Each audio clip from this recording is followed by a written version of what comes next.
बिस्मिल्लाहिर्रहमानिर्रहीम। अस्सलाम वालेकुम। आज मैं आपके साथ शेयर करूंगी आलू चने की पापड़ी चाट। आलू बॉईल करके इसको छोटे छोटे पीसेस में काट लिया था, ऐड कर दिए हैं, चने ऐड कर दिए हैं इसमें,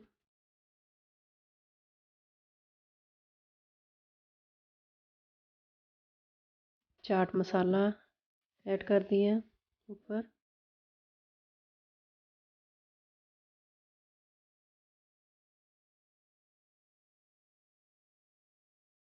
अब इसके ऊपर प्लेन योगर्ट ऐड करेंगे,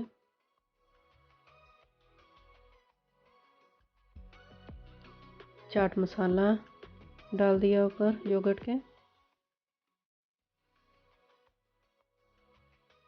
इमली की चटनी डाल दिया ऊपर,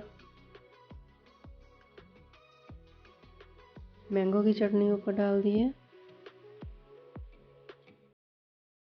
अनार ऊपर डाल दिए हैं आप,